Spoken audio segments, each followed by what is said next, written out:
Imagine getting to exit time in your practice and then being told it's worth nothing. I'm speaking to an owner in their 60s. They're in a partnership they described that they had recently, over the last few years, become the majority owner. We unpacked the situation and they were expecting maybe 100 grand for their practice, if that, because they were told that it's really not worth much in its current state. And this owner, early 60s, has told me, even once I sell, I need to work for another 9 to 10 years to reach our retirement goals with regards to super, etc.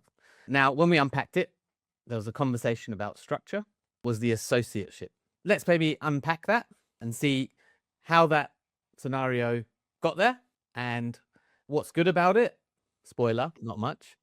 And how to avoid it and why, essentially, if you have that structure, the value of your practice is severely diminished below what it really should be.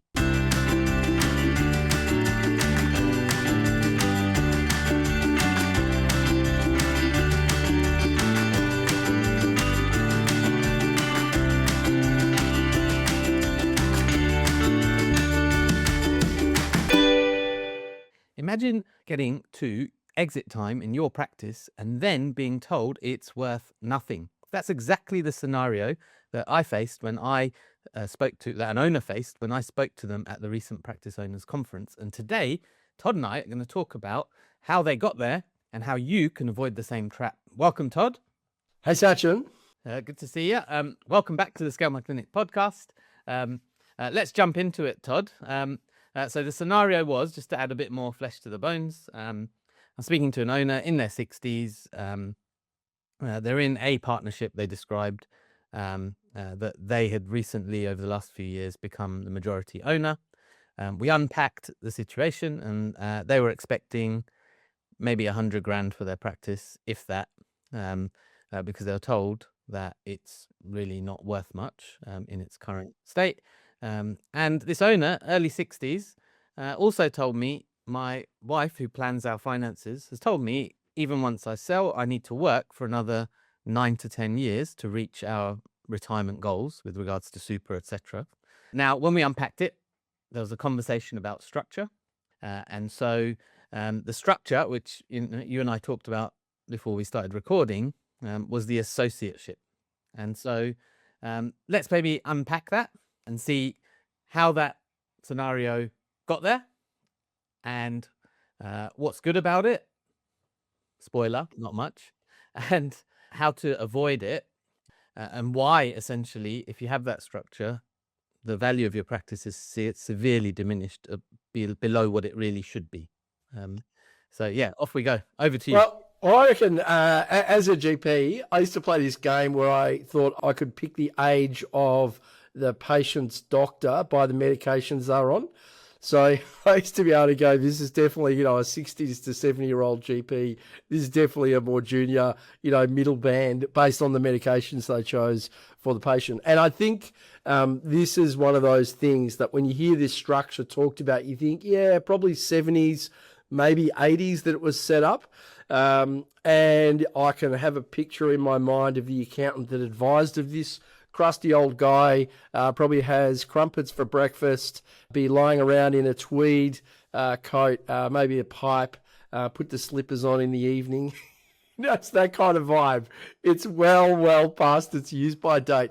This is made for stale, male, pale, old dudes that work full-time and thought they were kind of outsourcing the practice, really. So this is a lot like what you would see in non-GP specialists sharing rooms, where they're kind of pooling all of the overheads in one entity and then just sharing it back based on their ownership percentage.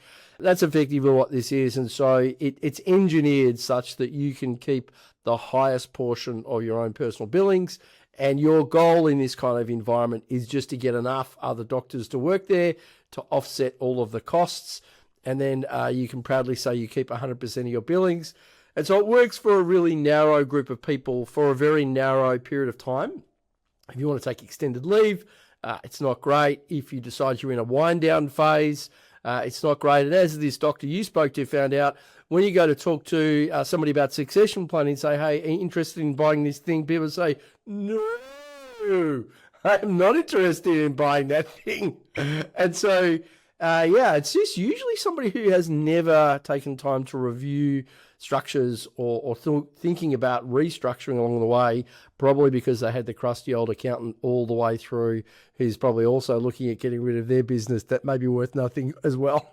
Absolutely. And so, this person spoke to Crusty me, and the way it works, just to add a bit of color, is that when they bought in 20, 30, maybe more years ago, the way they bought in is they went to the owner at the time. The owner and this GP that I'm talking about walked around the practice, pointed at all the equipment, and he's like, "That's worth $3,000. That's worth 8. That's worth 500." And they came up with a total. He said, "You're buying 33% of the practice. We just walked around. There's $60,000 of equipment. So you pay me 20, and then you own a third of the practice." So that was the first valuation. And then the way it worked is that all of the billings each owner generated went straight to those owners, 100%. Then the service fees were all collected in the practice entity and or in one entity, and were then apportioned according to ownership. So if you owned, if the practice collected 100 grand of service fees, if you owned 25%, you would get 25,000 of those. If you owned 75%, you'd get 75,000. Then what would happen is the same or a different entity, practice entity, would be responsible for all the bills of the practice. And then that entity would say, "Okay, these are the bills for the month. Dr. A, you own 25% of the practice. You've got to pay 25% of the bills. Dr. B, you own 75%. You've got to pay 75% of the bills." So then each individual doctor would chip in whatever was needed for those bills. The profit and loss of the practice would be essentially zero, and then the owner doctors would retain whatever was left. And when you ask the question, most of the time, they're like, "I don't know how much that is. All I know is that there's normally more month than Left there is over at money." the end of the money. Yeah. Yeah. And it doesn't feel like much or enough. So that's the scenario. What are the problems with that setup that you see? Yeah, I mean, is there a better example of form following the wrong function? We really, really need to make sure that the structure enables and encourages work on the business and not on just yourself, because that isn't really a business. It's a bunch of individuals with a loose affiliation around the cost center. That's basically what that is. And so the biggest issue here is that you're encouraging people to work for themselves and not for the greater good of the business. And therefore the business gets neglected. Typically in these environments, you've got really well-meaning practice managers that are trying to lead in a vacuum. The other owners or partners, as they often get called, are not actually fussed about doing the work there, because that takes away from their own personal billings. They still have the same obligations for the invoices, and so they tend to not spend time on the business.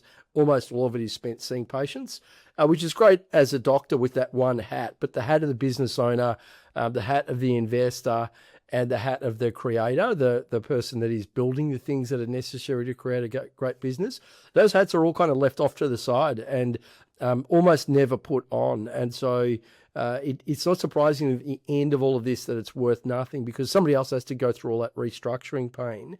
And even such in the restructuring, having had conversations with doctors in this scenario, the blockers to restructuring are about short-term pain for medium-term and longer-term gain. So, for example, in one case, I spoke to doctors with this, and one was like, "Well, I bill 400 grand," and the one that was billing 600 grand or more was under the perception that they were disadvantaged by the change.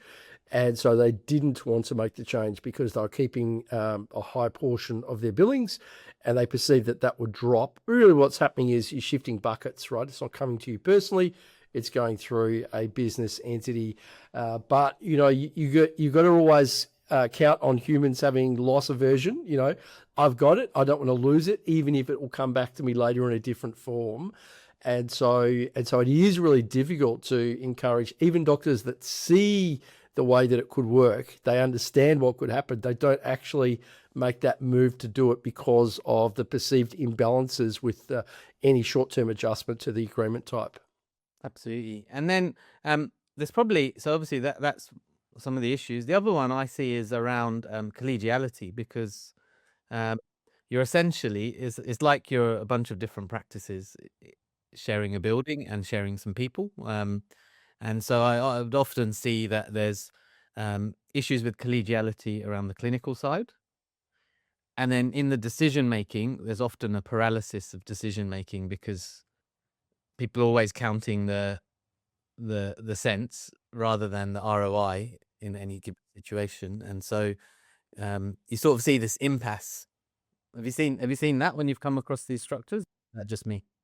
Yeah, as you say, people know that they need to change things, but they don't want to because there's a short-term cost often in that. And then again, your focus is on cost, not investments. You're not focused on investing in people. You're not likely to invest in things like training or improvement because it's perceived as a loss. That's just coming out of somewhere. Whereas a normal way a business would think of that is, what's the ROI? Like you just said, what's the return on that? The money doesn't come out of their pocket literally to go back in. Whereas when it's in the business, you don't necessarily feel it. It might be that there's reduced distributions, but your personal exertion income is just treated the same as every other doctor. You're there as an independent GP, which means that you retain a certain percentage of your earnings, not that you retain as much as possible, and then you have invoices no matter what. I think the other side, Sachin, too, is there's definitely a weakness in these businesses because of a lack of diversity. So the decision to take on a part-time owner is almost excluded, because that person will have the same responsibility for bills, but will be generating less revenue. Therefore, their take-home is probably going to be more like a 40% retention rather than 60 or 65. And so there would be too much goodwill burned up by that person and literal money. And I believe the best owners are probably part-time doctors, because they have got time to spend on the business. And so, you're relying on that person, just their goodwill, to go and spend some time on running the business. And frankly, that's just super unfair, because effectively that person is doing unpaid work to improve the business at personal cost. And so that's on top of the time is the actual money that they would lose out by their billings reducing. Now, it would be ridiculous in a business to have somebody who wanted to improve things and they had to take a personal hit twice, one for the time, second for the foregone money and the impact that would have on them and their family. I think that's inappropriate. And so, the structure is really, really inhibiting to building a really diverse team, owners that have different networks, different philosophies, beliefs, different approaches to problem solving. All of those things are massive tactical advantages when you get them right, strategic advantages. And this structure almost certainly precludes anybody outside of the full-time dude kind of owner. Absolutely. And so in this scenario that, when I was speaking to this owner at the conference, I think just from the discussion and some conversations they'd had, maybe in its current state, it may have been worth 150,000. And when we reworked what it could look like, it was probably closer to 6 or 7 times that in value. But there's a bridge between the two. And so maybe if we talk about that, so at the moment, you can't really tell what it's worth, because it's really just fixtures and fittings, because there is no discernible profit. And maybe a clever accountant and valuer might be able to assign a valuation figure. But in its current guise, you can't really see how the business is performing when it's set up like that. So maybe talk us through, if you made a change, what would be the impact and how would we go about bringing about an improved sort of valuation or result? Yeah, so I think this is one of those Control-Alt-Delete things. You probably need to change your accountant and get somebody who's kind of up to date with things and just put in an appropriate structure. At the moment, there'll probably be varying opinions on that, just because of the changes to legislation that look like they're coming our way. But whatever it is, there is an improvement over the existing structure. Then you would have all of the doctors engaging as if they were just independent GPs. That would typically be a service and facility fee of around about 35%. but via whichever mechanics happen for that funds. In the end, the split is still going to be that. And then all of the employees are obviously employed by that service entity. And then you've got a much clearer idea about what the true expenses are for that business. I will wager in a business like that. So the sort of things, Sachin, you see with passivity are good people doing kind of things that are less than good just because they don't know better.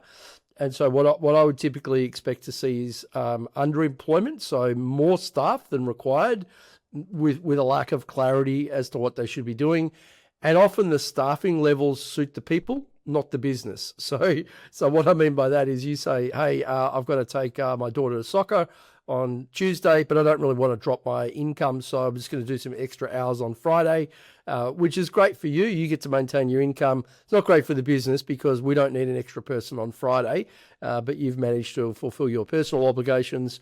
And again, I think this is a Paul Keating moment. We shouldn't knock self-interest because at least we know it's trying. People are going to act in their own self-interest. You should expect that. But if you're not leading them and showing a different direction, you can't really blame them for that. So you're going to find a lot of stuff that needs to be tidied up. Most likely, there is a lot of control being held by a very small number of people. You'll often see things where PMs have inappropriate financial controls in these organizations. Again, just because there's not time spent as a group running the finances.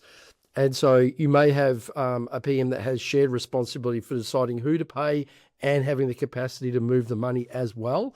That's obviously a financial risk for funds being misdirected. Certainly not suggesting that is what happens, but that's often the circumstance in a place like this. Usually when you look around at all that equipment, in my experience, it hasn't changed in 20 years. So, there's underinvestment in these environments. I would wager the clinic probably needs a coat of paint. It needs some new carpet. It needs a brand refresh. All the things that go with neglect over time. And usually the tech is a bit old, out of date, maybe not using some of the modern tools. So it's kind of needs a modernization. Usually these clinics, I think, are about 25 years behind the times for the most part. And even when they try and kind of elevate things, it's often just like a website here or a new booking platform. It's not kind of a comprehensive overview of, okay, how do we bring this business into the modern expectations and deliver on that? So it really is a Control-Alt-Delete. And then what you need to be doing as an owner in this kind of environment, you're going to hang out with people that are doing things the right way currently, just so you understand what expectations are, because your gap between the reality of what the environment is like and where you are is enormous. And so you're going to have to close that. But, Rome wasn't built in a day. You've just got to have a bit of a timeline for how you might do that.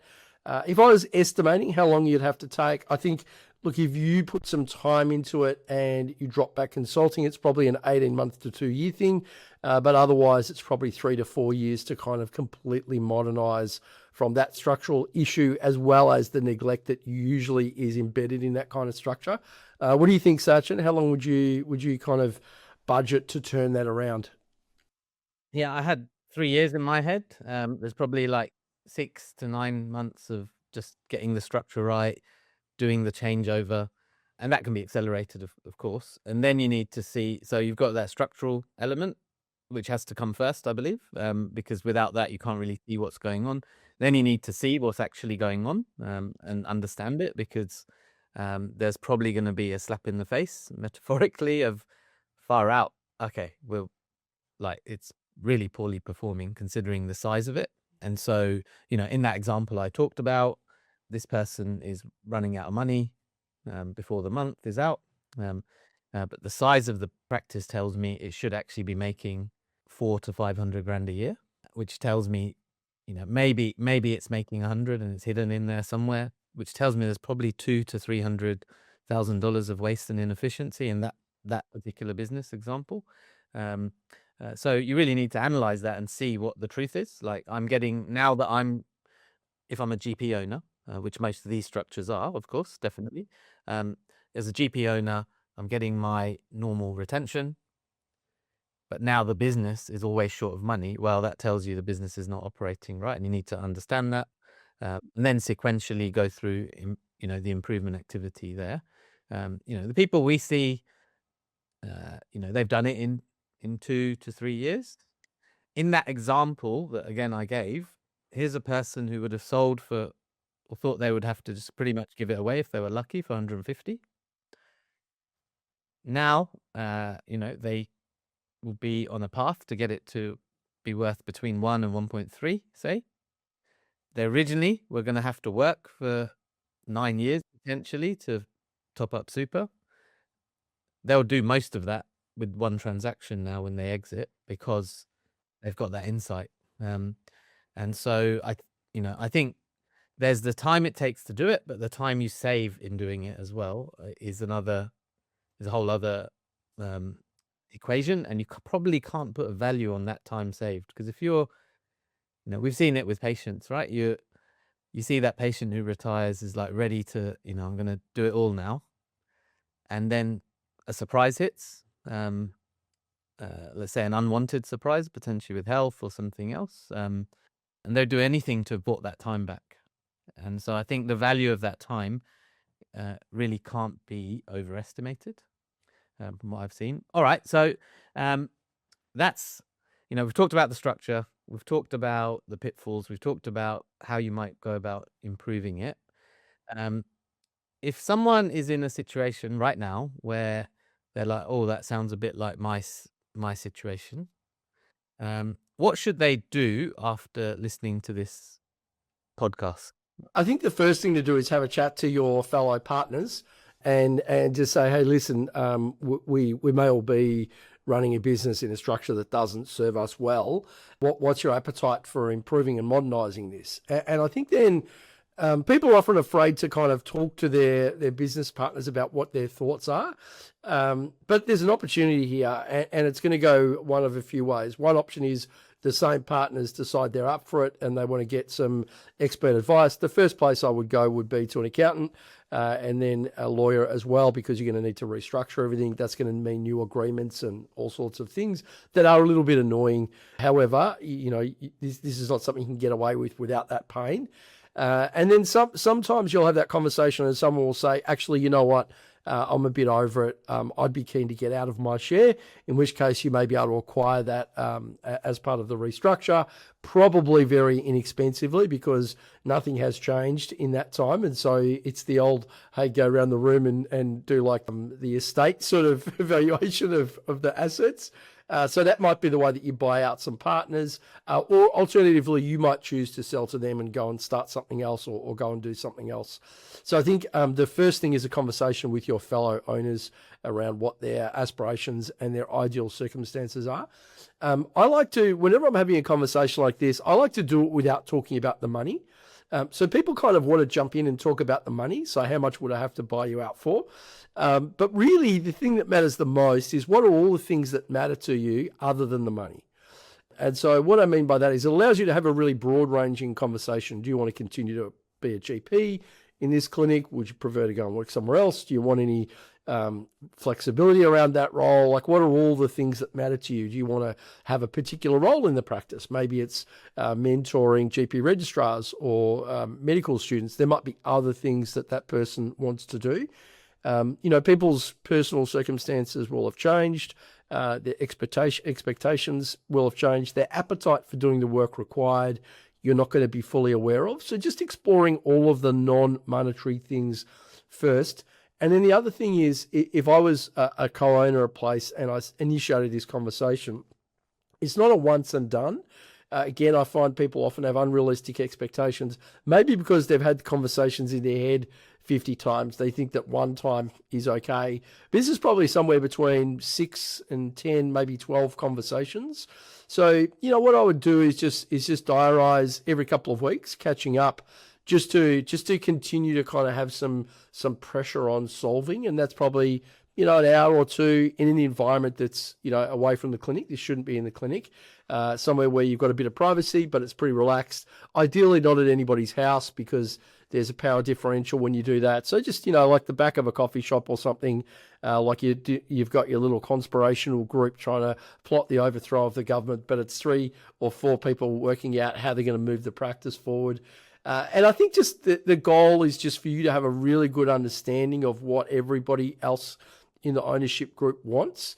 And then you need to be sharing what you want. And somewhere in the middle, there's an overlap. There's a Venn diagram where there's a bit where kind of everybody gets what they need. And that's your job, is just to find that little bit and then kind of double click on that, expand it, and work on how you can get to that outcome.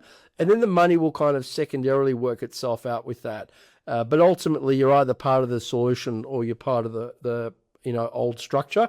If you're opt-in, then you opt in and you're committing to doing something for extracting the value that you've created over many years, but you just haven't been able to put it in a vehicle that allows you to unlock that. So I think that's probably where I'd start, Sachin. What about you? Where would you start? Well, I had one other question for you. Sorry. What if you're in a situation where maybe people are sort of a bit apathetic, like, oh, can't be bothered, don't worry about it. But you've listened to this, you're like, actually, I think there's more to it than that, but no one else wants to do anything. What would you do in that setting? So I don't think there's like a right answer, but if you're in that setting where maybe there were 3 other partners, they're just like, oh, look, we've done it like this for 30 years, we've got another couple of years, then we're done, we're getting out. I don't even want to know about the structure or whatever. I know it all. Like a version of that. What would you do if you were in that position? Yeah, I think so. One of the things I love about life and just meeting people smarter than me, that's a lot of people, is that you sort of, once something has been uncovered, you can't ignore it. You can't unplug that knowledge. Yeah, you can't unsee that. And so I think if my first few conversations were met with disinterest, then I would then propose to sell and get out. Like, my job is not to motivate and get adults moving. I have kids. I don't want any more kids. And so I would just say, look, I think our journey parts here, and that can happen in a variety of ways. Either I buy you out, you buy me out.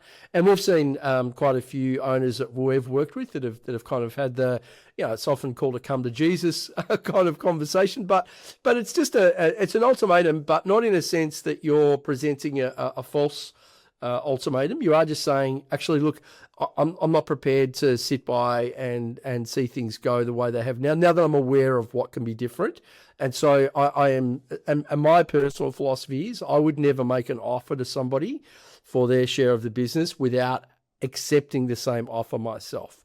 And so if I'm happy that there's integrity there, that I'm saying, all right, this is the offer I'm presenting to you. You also have the right to buy me out. I'd be more than comfortable with that.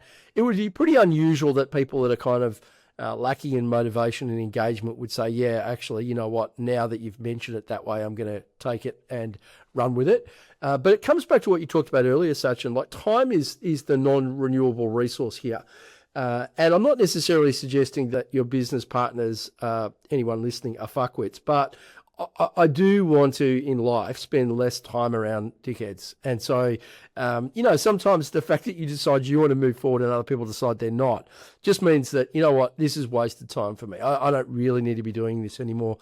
And I would give myself a deadline as to when I want that solved by. That would probably be by the end of the next financial year, unless that was in a ridiculously short period of time, just to kind of neatly try and tie the bow around, the financial year or the quarter maybe. But that's what would be on my mind, Sachin, is just to push an outcome rather than just saying, oh, okay, no problem, we'll step back and then just do this for another 3 to 5 years, have the same conversation again and do nothing about it. And so what I was wondering, so if in my setting, I haven't been in that situation, thankfully, but I imagine I would consult an accountant solo and just get an opinion on the whole thing so I could present it to the others. And then I would follow the pathway you just set out.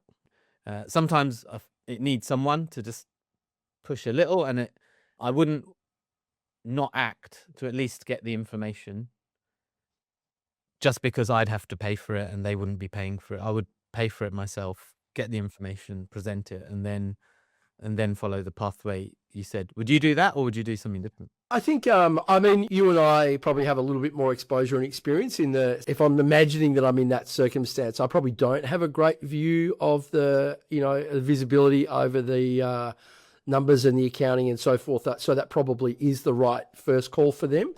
I think also just if anybody's listening, in terms of the kind of margins and the value of the business, this might be useful. People have a bit of a ready reckoner.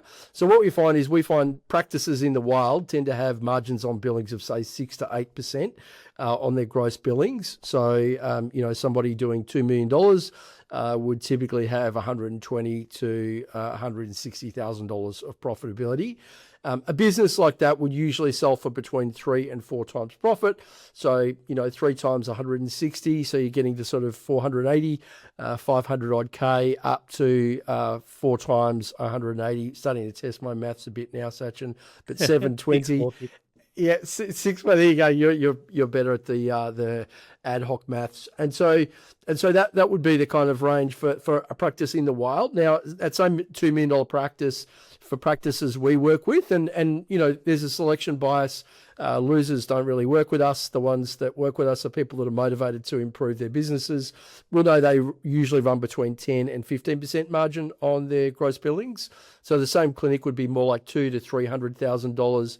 They tend to trade on higher multiples because they're better businesses to buy. They're systemized, good clarity, accountabilities. The business is purring, and so a much nicer one to buy.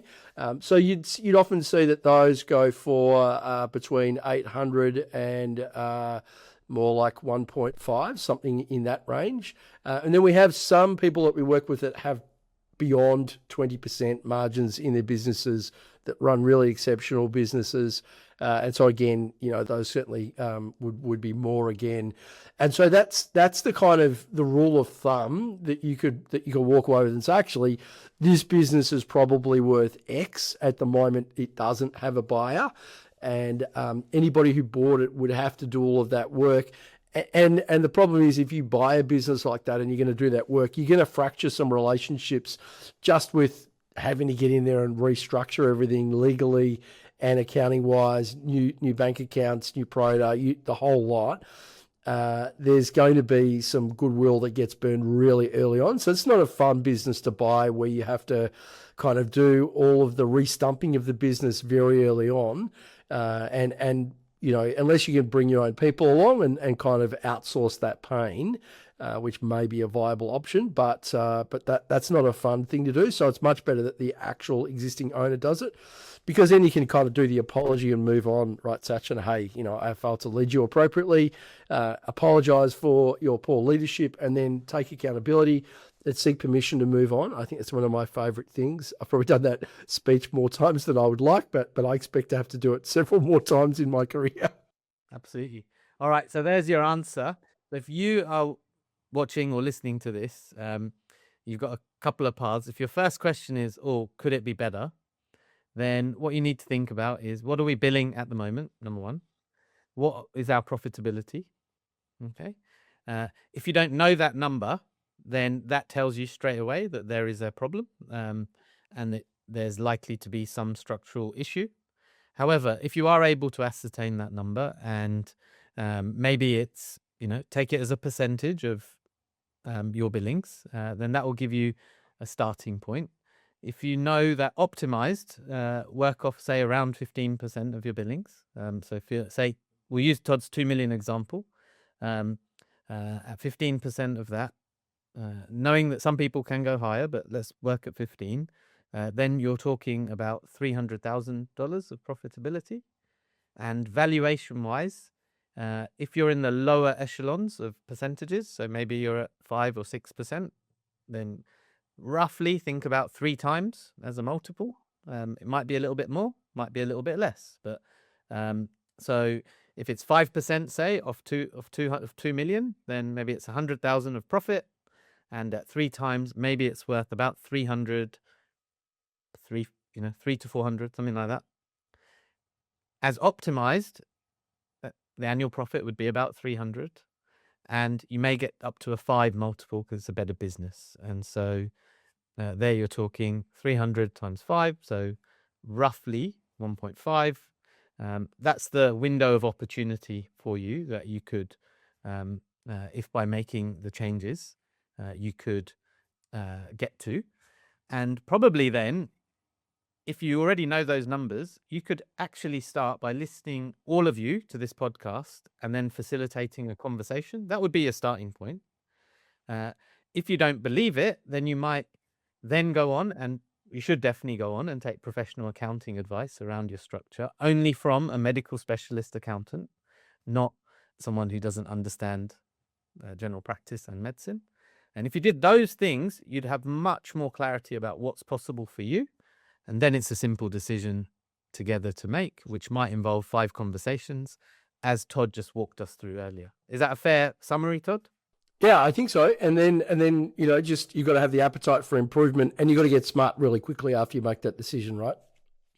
Absolutely. And then you know where we are if you want some help with that. But you've got to get to that point and that decision before you can get to improving it, because you need those raw ingredients to be able to do it.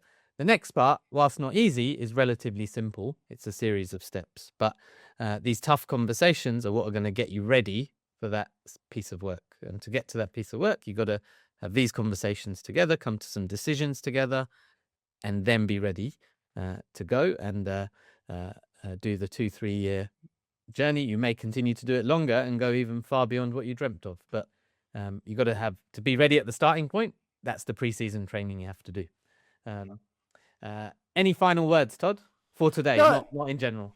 Yeah, I think this is thank you, Sachin. I think this is just a case of once you recognise it, you must take action.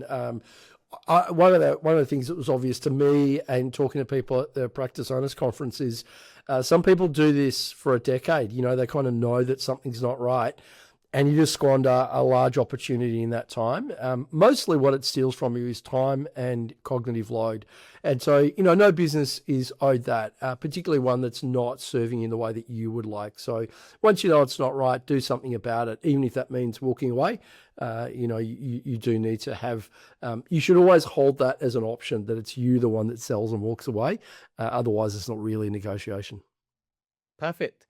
Well, today, that was how you avoid that horrible realization at the time of exit that maybe what you've built over 30 years is worth next to nothing, and how you make sure that you ensure it is worth something way more substantial and a true reflection of the work and effort you've put in over the preceding years. I've been Todd. No, I haven't. I've been Sachin in Todd. I always mix us up. I'm going to start signing in your name from now on, Sachin. Thanks, everyone. Have a good one. See you next time. Bye.